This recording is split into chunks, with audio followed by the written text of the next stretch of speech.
Welcome to the Tech Mobility Podcast, brought to you by Playbook Investors Network, your strategic partner for unstoppable growth. Visit pincommunity.org to get started. I'm Ken Chester. On the docket, a humanoid robot revolution is coming. The administration moves to slash fuel economy rules. And welcome to the AI security arms race. To add your voice to the conversation, be it to ask a question, share an opinion, or suggest a topic for future discussion, call or text the Tech Mobility Hotline. That number, 872-222-9793, or you can email the show directly, talk@techmobility.show. For those of you who enjoy Substack, you can find me at Ken, the letter C, Iowa. That's KENCIOWA. I am a proud member of the Iowa Writers Collaborative, and that's where we reside. Come check it out. From the Tech Mobility News Desk, I want to talk about automotive safety and automotive affordability. Right now, this month, the automakers are in Washington, and the administration is considering rolling back some of the safety requirements because they allege that actually the influx of safety equipment over these last 10 to 15 years is the major reason why automobiles are expensive. I want to stop that misinformation right there. Let me stop. Yes, there is an added cost in having added safety features, but those costs are mitigated by lower insurance costs, lower claims, and the fact that chances are lower chances of injuries. When it comes to safety, let me just be blunt a minute. Detroit has a lousy record. What do I mean? You can go back 60 years to the Highway Safety Act of 1966, where it was then when the federal government started codifying rules and regulations relating to automotive safety. By the early 70s, as the federal government got more involved in specifying more safety and emissions equipment, Detroit howled. Oh, we can never make it. Oh, we can't do it. Oh, it's going to cost so much money. Honda embarrassed them when it came to fuel economy and actually emissions, because Honda developed an engine at that time in 1976 for the Honda Civic that did not require a catalytic converter and still met the federal rules that year as Detroit was scrambling. Detroit dragged their feet on airbags. Detroit dragged their feet on analog brakes. Detroit dragged their feet on a host of other things that we've only gotten in the last 15 to 20 years, which is four-wheel analog brakes, traction control, stability control. These are all things that have made things safer. And in the last 10 years, automatic emergency braking, the fact that you've got cameras around that you can actually see what's going on around your vehicle now, vehicles are way safer. People are not dying from the type of injuries that they were dying from even 15 years ago. There are a lot of reasons for the affordability issue. Wages, inputs. I mean, they're dealing with suppliers from around the world. There's costs all over the place. The fact that automakers' profitability in the last 5 to 6 years has been ridiculous. Let me refresh your memory about one other thing while we're on that subject. The automakers took that strike that the UAW put them under, whining and groaning at, oh my God, it's going to cost so much money. We can't possibly give them the kind of raise they're asking for. While at the same time telling Wall Street, we have more than enough money to wait them out. We got billions of dollars made in profits to wait them out. The automakers' bottom line and the level of profit that they've got, particularly in trucks, and that's the other issue. Part of this thing is Americans love their pickup trucks. Americans love their SUVs. Doesn't cost that much to make a car. It costs way more to build an SUV. And guess what? Those trucks and SUV are ridiculously profitable for the automaker. Ridiculously profitable. If you go back 20 years ago, they were saying they were making, and this is the automaker, not the dealer, the automaker, 20 years ago was making 10 grand straight profit over and above cost. $10,000 a unit. It don't take all day to make that into billions right quick. Part of the reason why the average cost of vehicles, new vehicles, is 50 grand, walk into any dealer, I don't care, any truck dealer, any light truck dealer, Stellantis, Dodge, I'm sorry, not Dodge, but Ram, Chevrolet, GMC, Ford, doesn't matter, Toyota, Nissan, walk into their showrooms. Price a brand new half-ton pickup truck. Dual cab, all-wheel drive, with the comforts of home that you want. I guarantee you're already at $60,000 to $65,000 before you even break a sweat. And I'm not even talking high-end. I'm talking mid-range. You want to go high-end? Add 20 grand. You're at $80,000 to $90,000 for a brand new pickup truck. And you want a full-size body-on-frame SUV? You're going to be $75,000 to $85,000 minimum. And if you're buying a luxury one, higher than that. Killer part? GM's Arlington plant that builds all their full-size SUVs, running 3 shifts a day, 7 days a week, can't keep up. GMC sells their Denali, which is their upscale sub-brand. They sell more of those than the basic truck. Part of that is American tastes have changed. Americans want more. They want fancier. They want more. They want all this exotic stuff. That part's not on the automakers, but the automakers will be glad to build them for you because they make so much money. Did you ever wonder why an automaker would start a sub-brand like Buick's Avenir, GMC Denali? Because they can, within that sub-brand, go to a premium, make it a premium vehicle at a premium price. You're paying even more. Right now, the bill of goods they're trying to sell in Washington right now is that all this safety equipment is impacting affordability. That's bogus. Yeah, it was an increase, but not this much. Americans changing tastes, increasing cost of inputs, and the fact that the automakers are making a killing on selling this stuff.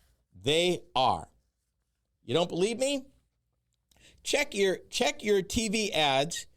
Right around the holidays, they were knocking off, and I'm not going to name the automaker, but they were knocking off between $10,000 to $13,000 off the sticker price of a full-size pickup truck brand new. Trust me, even at that level, they still make money. So is it really a safety issue?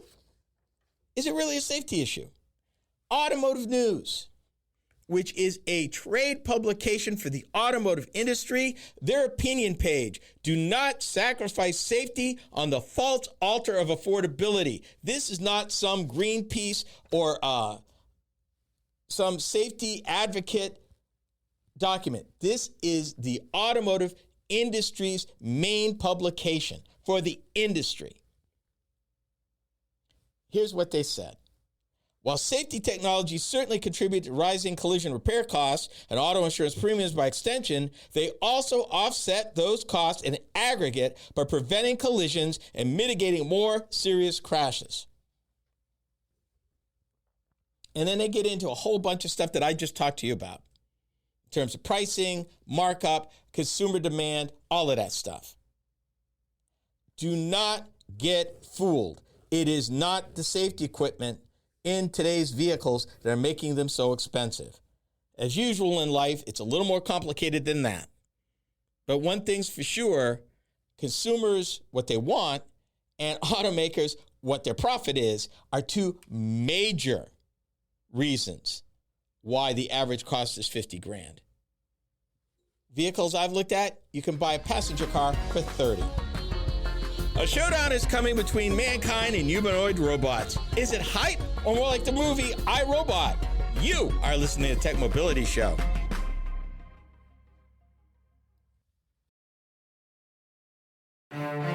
In business, opportunity doesn't wait, and neither should you. At Playbook Investors Network, we connect visionary entrepreneurs with the strategies, resources, and capital they need to win. Whether you're launching, scaling, or reimagining your business, our network turns ambition into measurable success. Your vision deserves more than a plan. It deserves a playbook that works. Playbook Investors Network, where bold ideas meet bold results. Visit pincommunity.org today. Are you tired of juggling multiple apps and platforms for meetings, webinars, and staying connected? Look no further than AONmeetings.com, the all-in-one browser-based platform that does it all. With AON Meetings, you can effortlessly communicate with clients, host virtual meetings and webinars, and stay in touch with family and friends, all in one place and for one price. Here's the best part. You can enjoy a 30-day free trial. It's time to simplify your life and boost your productivity. AONmeetings.com, where innovation meets connection. Get started today and revolutionize the way you communicate. To learn more about the Tech Mobility Show, start by visiting our website. I'm Ken Chester, host of the Tech Mobility Show. The website is a treasure trove of information about me and the show, as well as where to find it on the radio across the country. Keep up with the happenings at the Tech Mobility Show by visiting techmobility.show. You can also drop us a line at talk@techmobility.show. Every great business starts with a spark, but taking it to the next level takes strategy, connections, and capital. That's where Playbook Investors Network comes in. We're your strategic partner for accelerating growth, navigating challenges, and capturing market opportunities before your competition does. Your business is more than an idea. Let's make it an impact. Playbook Investors Network. Your future starts here. Learn more at pincommunity.org.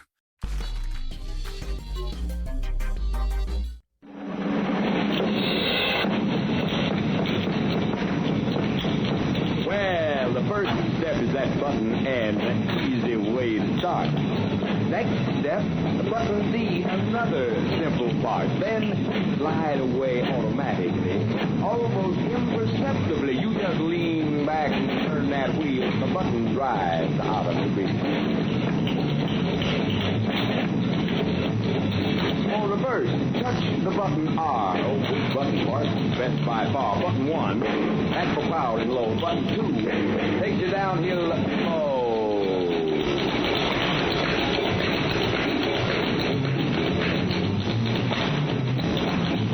Well, that's it, folks. That's all there is to it. That's push button drive, and that's how you do it. That was for the Dodge of 1958. For those of you that think push-button transmissions are a new thing, let me help you. It wasn't just the Edsel. The Chrysler Corporation went to push-button automatics in 1958. They would offer them through 1964. And literally, push-button on the dash and a little lever to set it in park. It was pretty cool until 1965 when they went more conventional. But back then, the Dodge commercial was explaining to the populace how to operate it, which button push in which order. And it was a new thing. It was a big deal. But then again, back then, a lot of vehicles were manual transmission. Automatic was 1 and 2 speeds back then. So this was a big, big deal. Dodge for 58, push button drive. Bringing robots that look and move like humans to households and factories is closer than ever. A number of companies have introduced various prototypes and pre-production models in recent years. But despite promises from a growing number of startups, fully autonomous, gotta get those words right, humanoid robots are still years away. What? Me worry? This is topic A. It seems that when it comes to the future, I keep coming back to a couple of movies that I saw years ago. And I had to wonder. Now, the one movie I'm thinking about starred Will Smith. It's called I, Robot. And if I got my years right, iRobot was about early 2000s, and it talked about what the side plot was, that this company developed robot assistants that was in every home that helped older folks with stuff and folks that were disabled with your chores and everything. Problem is, the brain, it had a central brain that controlled them all, and the central brain decided to go rogue and take over. And that caused a whole bunch of drama. Funny thing is, those robots were designed to look somewhat human, but not exactly. I mean, they were still robots. They didn't have a human-looking skin or everything, but they had arms and hands and fingers, legs, things like that. Where are we now? The robot of the future may not look like a human at all, particularly when it comes to factory applications. What these startups are finding out, what they're convinced of, is that it's easier, it makes more sense to utilize robots where in some cases they could plug in attachments right into them so they could use them to either lift, move, stack, arrange, bolt, screw on, whatever, as opposed to human hands. All the humanoid startup companies will tell you the most difficult thing in developing a human-like robot is the operation of the hands. Our hands, believe it or not, the most complex thing, because we grip, we turn, we touch, we feel, and the hand does all of that. We take all of that for granted. But to try to replicate that in a robot, real tough. One of the major things, how much pressure do you apply? And how do you differentiate? Because the robot doesn't have any self-awareness in terms of knowing their own strength, so to speak. And then there's the issue of, is this really the best application to make them human-like when really what you want an assistant? For example, in this article, they turn to a robot that a lot of people have in their homes, the Roomba automated vacuum cleaner. It looks nothing like a vacuum cleaner, but it's a robot. It's a cleaning robot. And it goes around the house, does its thing, doesn't have hands, doesn't have arms, not even a face. It's a circle.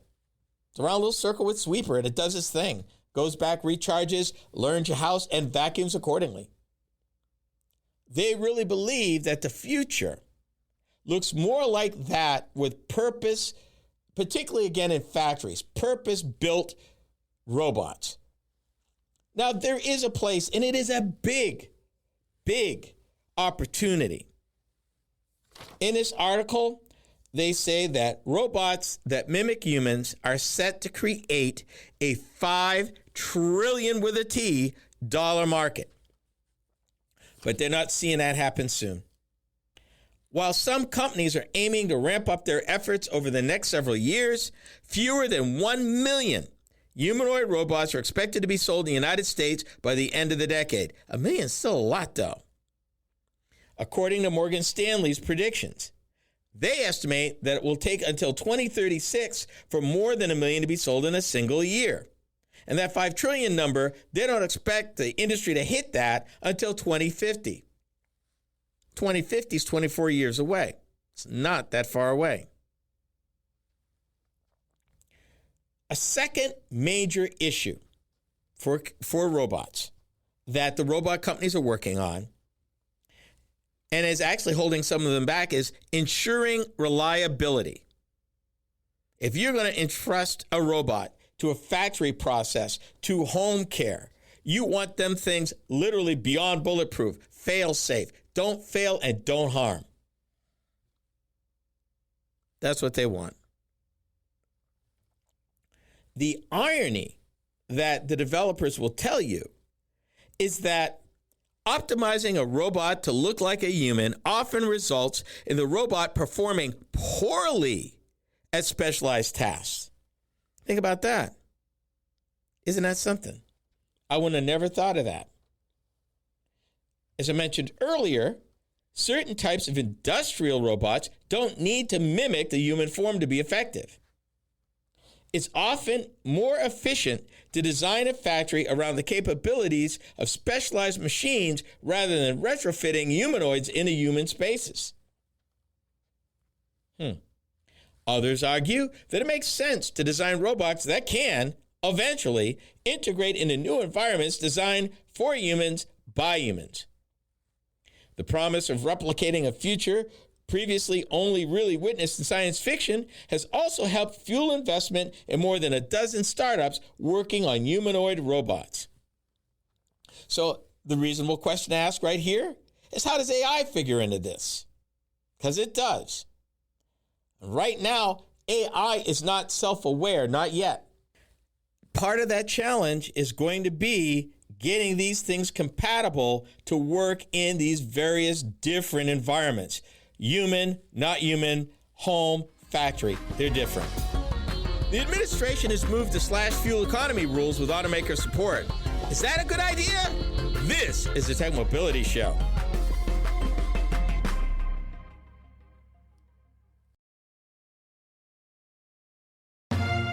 You've got the drive. You've got the vision. Now you need the right partner to make it happen. At Playbook Investors Network, we power ambitious leaders with the tools, insight, and investment connections to move faster, grow stronger, and lead markets. We're more than advisors. We're your co-pilots in success. Because in business, standing still is not an option. Playbook Investors Network, fueling ambition, delivering results. Visit pincommunity.org. Did you know that Tech Mobility has a YouTube channel? Hi, I'm Ken Chester, host of the Tech Mobility Show. Each week, I upload a few short videos of some of the hot topics that I cover during my weekly radio program. I've designed these videos to be informative and entertaining. It's another way to keep up on current mobility and technology news and information. Be sure to watch, like, and subscribe to my channel. That's the Tech Mobility Show on YouTube. Check it out.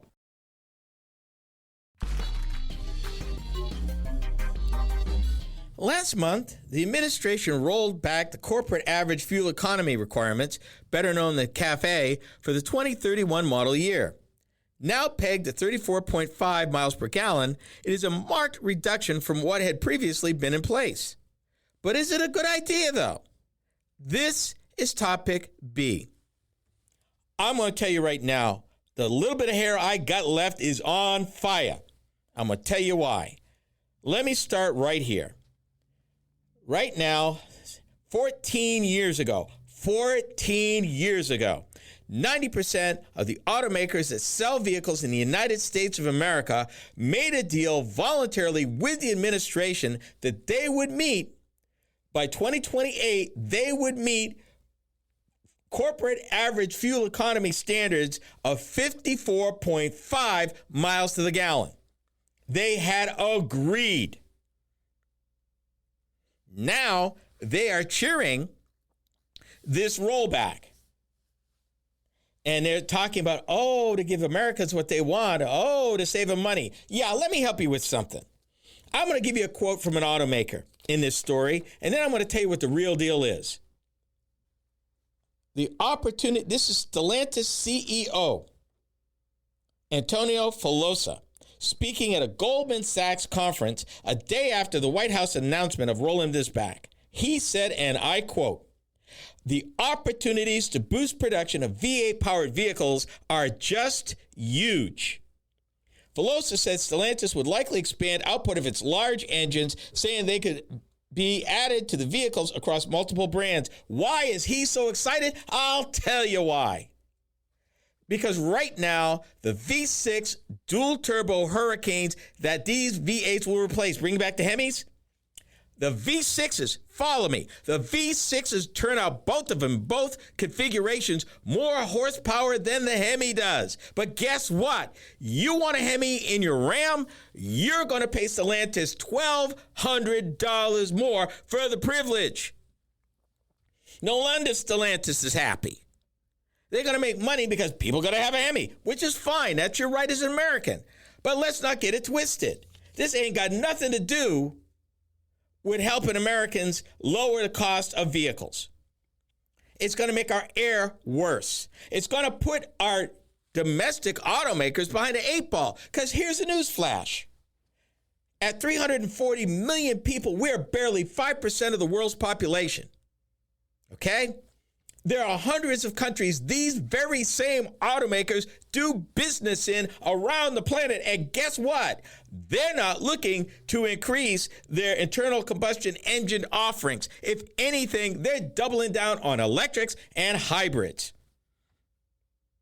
So you got to wonder, if you are an automaker with billions of dollars that you have to allocate when looking at programs that take 3 to 5 years to launch, what's your end game here? Are you looking at making short-term profit from larger engines, which pollute more, which gets worse fuel economy, which will cost the average American more money at the pump?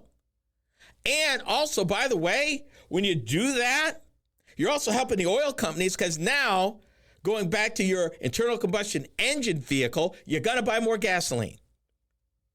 And I wish I could say that that would help our brothers and sisters relative to ethanol, but it won't, because this administration has given more waivers to the oil companies to avoid blending than anybody else. If it was up to them, they'd stop blending completely. But that's another conversation for another time.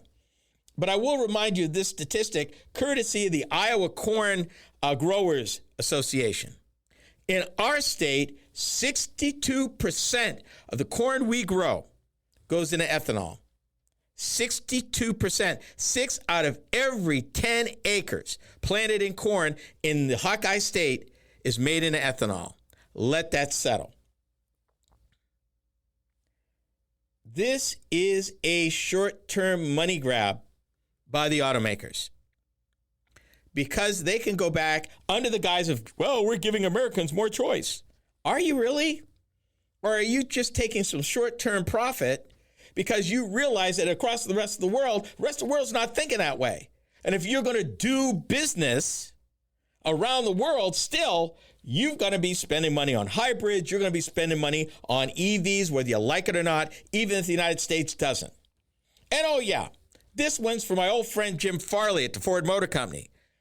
One minute, Jim says to the world, I've driven a Japanese EV, and oh my God, if we don't get our act together, we won't be around. Yeah, Farley was there. Farley was there at this meeting talking about going back. They just stopped making their pure electric EV truck. They still do make the Mustang Mach-E, which is the only pure electric they got. They got a smattering of hybrids, but basically they're there. I can see GM's point.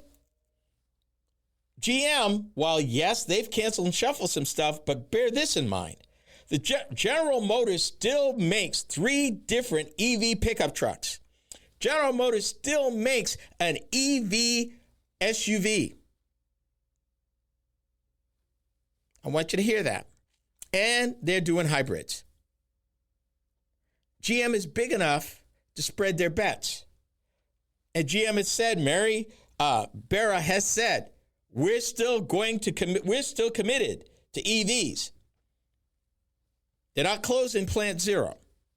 They've delayed some stuff. And oh yes, GM's switching a plant over in Lake Orion, Michigan, that was an EV plant to a pickup truck plant. Why? So they can build more gasoline engine pickup trucks. Why? Because we've talked about this before. Pickup trucks are crazy profitable. Where does the American consumer get out of this? Let me see. Okay, you're going to build bigger gasoline engines, okay, which get worse fuel economy, okay, which pollute more, okay, which are going into expensive pickup trucks, okay, and you're going to pay extra for that motor. How is this helping affordability? How is this helping situation at hand? It's not. This little talk wasn't for you, American consumer. This was for the automakers. This is for the oil companies. This is for everybody in that supply chain. You don't believe me? Okay, give it a year, walk into your Chevy dealer, see what your engine combinations are, and see if you're paying a premium for that new V8 they're bringing out. See if you ain't paying more money either through a higher trim level where it's standard or an opt-in standalone option. They ain't going to make a standard. You're going to pay. You're going to pay. So, yeah, I just can't get over it. I really can't. And the fact that they had agreed to this 14 years ago, but they're changing now in America, just America. This is not a worldwide thing they're doing, just here. All I can see from where I sit and what I know, it looks like a money grab to me. Take the short-term money and run.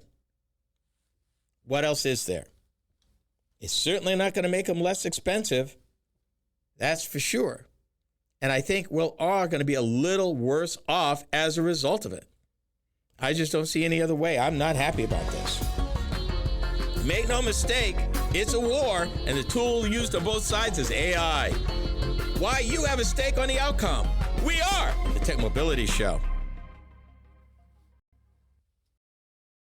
Are you tired of juggling multiple apps and platforms for meetings, webinars, and staying connected? Look no further than AONmeetings.com, the all-in-one browser-based platform that does it all. With AON Meetings, you can effortlessly communicate with clients, host virtual meetings and webinars, and stay in touch with family and friends, all in one place and for one price. Here's the best part. You can enjoy a 30-day free trial. It's time to simplify your life and boost your productivity. AONmeetings.com, where innovation meets connection. Get started today and revolutionize the way you communicate. To learn more about the Tech Mobility Show, start by visiting our website. Hi, I'm Ken Chester, host of the Tech Mobility Show. The website is a treasure trove of information about me and the show, as well as where to find it on the radio across the country. Keep up with the happenings at the Tech Mobility Show by visiting techmobility.show. That's techmobility.show. You can also drop us a line at talk@techmobility.show. In business, opportunity doesn't wait, and neither should you. At Playbook Investors Network, we connect visionary entrepreneurs with the strategies, resources, and capital they need to win. Whether you're launching, scaling, or reimagining your business, our network turns ambition into measurable success. Your vision deserves more than a plan. It deserves a playbook that works. Playbook Investors Network, where bold ideas meet bold results. Visit pincommunity.org today. Did you know that Tech Mobility has a YouTube channel? Hi, I'm Ken Chester, host of the Tech Mobility Show. Each week, I upload a few short videos of some of the hot topics that I cover during my weekly radio program. I've designed these videos to be informative and entertaining. It's another way to keep up on current mobility and technology news and information. Be sure to watch, like, and subscribe to my channel. That's the Tech Mobility Show on YouTube. Check it out. In case you didn't know it, numerous bad actors around the world are using AI to supercharge their scams in nefarious ways. Go figure, right? A company called Depth First is the first in a number of companies that are meeting this challenge head on. The company describes itself as, and I quote, an applied AI lab solving security's AI era problems. Welcome to the Cold War 2026. This is topic C. Deep fakes ain't problem enough. AI ain't problem enough. Imagine people meaning to do harm using all the technology that was developed theoretically for good and convenience for bad and evil. There's a town in Texas. China took over their water system. Sounded crazy. Little bitty town in the middle of nowhere. They did it again to a town in Massachusetts, Littleton, Massachusetts, not far from where I grew up. No reason, because they could. Other big cities have had denial of service attacks, have taken their systems down. Weeks, months, school systems, companies. And that was before the widespread rollout of AI. Now they've gotten even more sophisticated. And this Cold War kind of reminds me back in the day in the late 1970s, early 1980s of the radar days. The police departments would develop a radar detection gun to detect your speed. Smart motorists would spend money to get radar detectors, radar jammers. Then the states got involved. And what would happen is they would improve radar detection. Then a company would improve the radar guns themselves. So everybody's spending money on both sides. And then finally, the states weighed in and made the detectors illegal. That is, if you can catch them. But it was a never-ending arms race of sorts. One side would get technologically advanced and the other side would catch up, and it would go on. Here, honestly, they've been telling you this for years, and I think now more than ever before, it's true. The wars of the future, the wars now are not necessarily going to always be fought with men and machines or with even drones anymore. It's going to be deep into computer systems in the very core of operations of organizations and governments and businesses and individuals. It's going to be bad actors worming their way deep into these systems, causing havoc.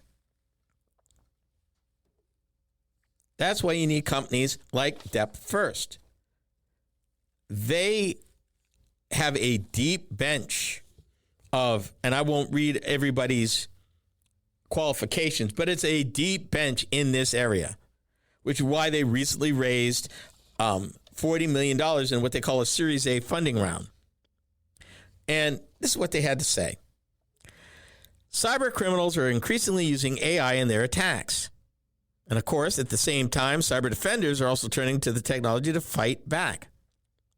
This Depth First was founded in October 2024, and they had a number of venture capitalists put up some money.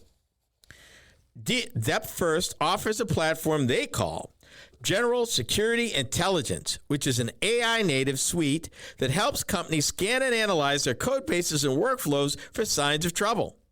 The company says the platform also allows companies to protect themselves from credential exposures and to monitor threats to their open source and third-party components.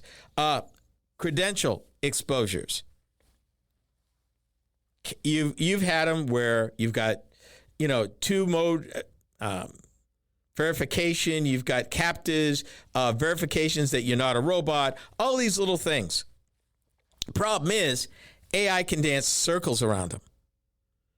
At anything, they'll stop the rookies, but they ain't going to stop somebody if they really want to break in. Banks and fintech companies are particularly vulnerable right now as they're trying to do business, but yet protect themselves from the scams that they're getting hit with multiple times every single day. I mean, I shudder to think of what could happen should one of these cyber criminals gets into a core financial system like maybe Wall Street, the U.S. Treasury, any one of the central banks throughout the world, whether it be the English central bank, German central bank, Irish central bank, France central bank. Maybe you come in through a weakness through one of them to wreak havoc across the whole financial system. This could make the 1930s look like a cakewalk. And the thing is, they will have done it without firing a shot, without ever having to even step into the country in which they wreaked the havoc, and stay anonymous and not even get caught and disappear. That's the scary part. That is why these companies are coming into play. They've said, we've entered into an era where software is written faster than it can be secured. And they added that on top of this AI, automation has changed how bad actors execute their attacks. AI has already changed how attackers work. Defense has to evolve just as fundamentally. Are you scared yet? I am. Because with all the little stuff that you deal with, all the little hacks that we read about, and all the ones we don't, how do we know, what assurance do we have that our core systems And I'm talking about core government systems, the systems at the Federal Reserve, the systems at the U.S. Treasury that pay trillions of dollars, move trillions of dollars of money, the IRS. How do we know all this stuff is safe? And the IRS is on record of having an extremely antiquated and squeaky system, creaky and squeaky, that it is way overdue for upgrades. And no, I'm not a fan of the IRS, but they're holding so much information that somebody getting in there and doing manipulative stuff on the down low could be worse than dangerous in so many ways that it isn't already. This is the new battle. AI against AI, computer against computer, programmer against programmer.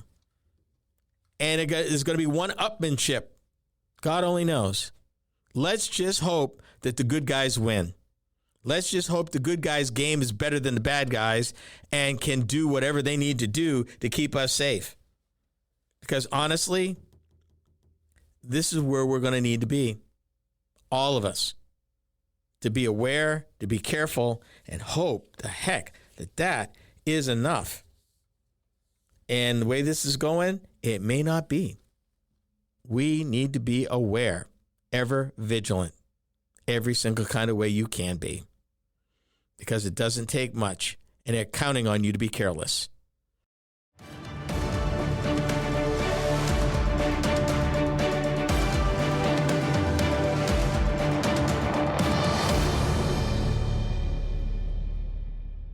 This is the Tech Mobility Podcast. Every great business starts with a spark, but taking it to the next level takes strategy, connections, and capital. That's where Playbook Investors Network comes in. We're your strategic partner for accelerating growth, navigating challenges, and capturing market opportunities before your competition does. Your business is more than an idea. Let's make it an impact. Playbook Investors Network. Your future starts here. Learn more at pincommunity.org. To learn more about the Tech Mobility Show, start by visiting our website. I'm Ken Chester, host of the Tech Mobility Show. The website is a treasure trove of information about me and the show, as well as where to find it on the radio across the country. Keep up with the happenings at the Tech Mobility Show by visiting techmobility.show. You can also drop us a line at talk@techmobility.show. Are you tired of juggling multiple apps and platforms for meetings, webinars, and staying connected? Look no further than AONmeetings.com, the all-in-one browser-based platform that does it all. With AON Meetings, you can effortlessly communicate with clients, host virtual meetings and webinars, and stay in touch with family and friends, all in one place and for one price. Here's the best part. You can enjoy a 30-day free trial. It's time to simplify your life and boost your productivity. AONmeetings.com, where innovation meets connection. Get started today and revolutionize the way you communicate. You've got the drive. You've got the vision. Now you need the right partner to make it happen. At Playbook Investors Network, we power ambitious leaders with the tools, insight, and investment connections to move faster, grow stronger, and lead markets. We're more than advisors. We're your co-pilots in success. Because in business, standing still is not an option. Playbook Investors Network, fueling ambition, delivering results. Visit pincommunity.org.